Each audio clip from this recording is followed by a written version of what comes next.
Stephanie. That was great. Let's hear it again for Stephanie Ann Johnson. Yeah.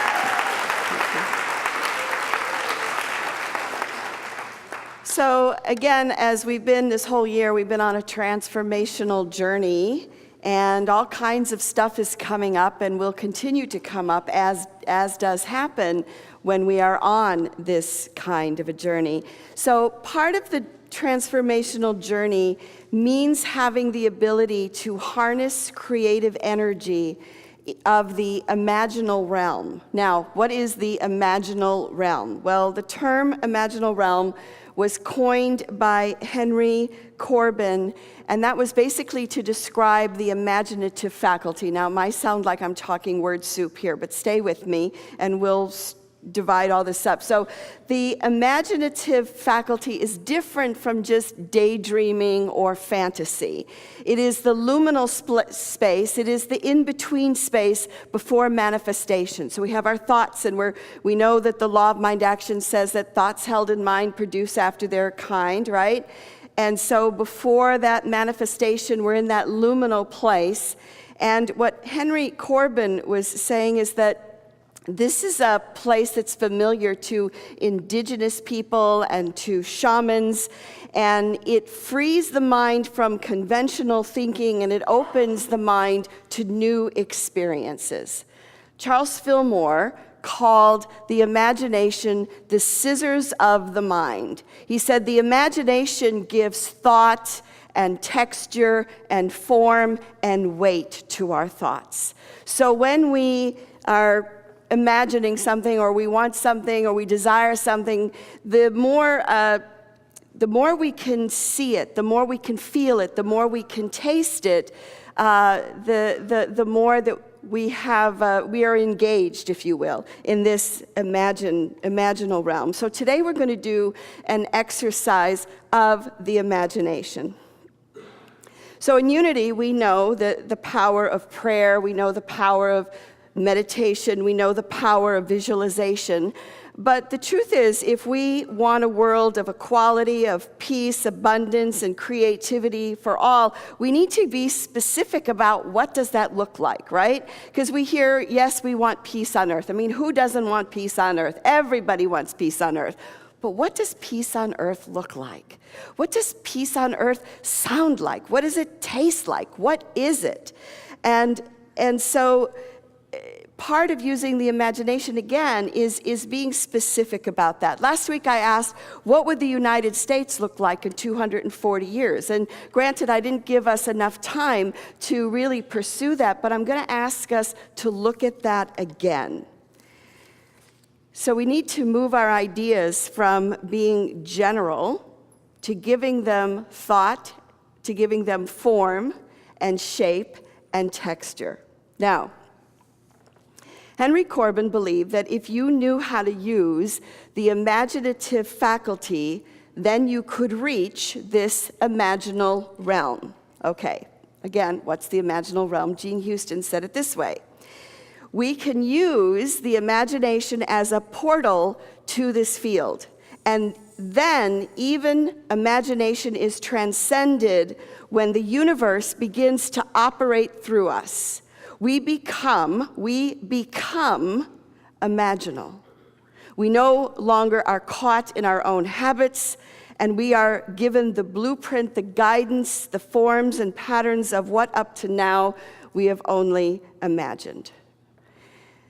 So a few weeks ago, in talking about the transformative journey, I compared it, obviously, to the caterpillar and the butterfly. Remember that talk about the goo, for those of you who are here?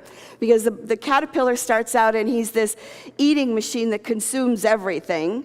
And then when it moves into the cocoon, before it turns into the butterfly, it becomes goo. So when you find yourself in transition and you don't know which end is up, you may be in the goo.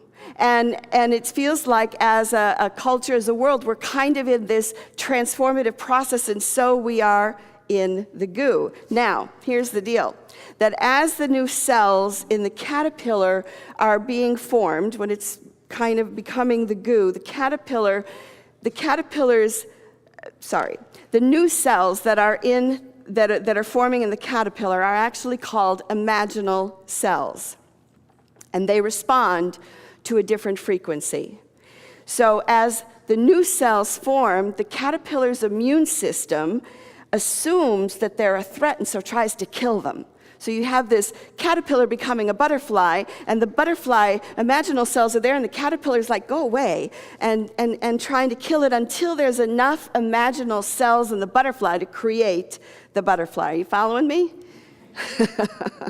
Because eventually, there are more imaginal cells that clump together and create the butterfly. Now, in the book, Waking the Global Heart by Anondes Judith, she says this. At first, the caterpillar's immune system perceives these new cells as enemies and attacks them, much as new ideas in science, medicine, politics, and social behavior are viciously denounced by the powers now considered mainstream. But the imaginal cells are not deterred. They continue to appear in even greater numbers, recognizing each other, bonding together until the new cells are numerous enough to organize into clumps. So we're a clump here. We're a clump. When enough cells have formed to make structures along the new organizational line, the caterpillar's immune system is overwhelmed. The caterpillar body then becomes a nutritious soup for the growth of the butterfly. So, this is what we see our world evolving into right now, do we not? That the new imaginal cells are clumping together so that we can collectively grow into a butterfly. However, the caterpillar consciousness looks at this and assumes that it is the enemy and seeks to destroy it. So we have this kind of energy that is moving around. So, how do we and what do we do with this information? I'm kind of laying the groundwork for what we're doing. And I want us this morning to use our imaginations. Again, to ask the question, what does peace look like? What would an enlightened planet smell like? And if you could travel into the future, because we're going to do a little time travel exercise here, if you could travel into the future, what's your particular interest and where would you go? Really, if you could go 100, 200 years in the future. Are you interested in schools? Are you interested in hospitals? Are you interested in how the government works? Because you have that power to go forward in your imaginations and to practice being there. When we use our imaginations to its complete faculty, to use it as our senses, then it expands our abilities. So just for a minute, just close your eyes for 1 second, and let's use the imagination to smell. And I'm just going to throw some stuff at you. I'm going to invite you to smell it. Fresh baked bread, cinnamon, gasoline, a sewer, the fresh smell of rain, the smell of your dog or your cat or something else that you love, and then come back. You know, those are simple little things that we can do to just sort of exercise the mind, right? To start to expand our abilities. So I'm going to take you on a journey. And first, we're going to just use the imagination, and it's going to seem random, and you're going to be like, what does this have to do with church? What does this have to do with anything? But I invite you just to stay with me. And then I'm going to invite you to travel into the future and experience what you experience, knowing that there's no right or wrong. And then we'll come back together. So if we could sing going into this. We will chant together one of Sada Simran's favorite chants, which is Sa Ta Na Ma. Olivia, would you introduce it?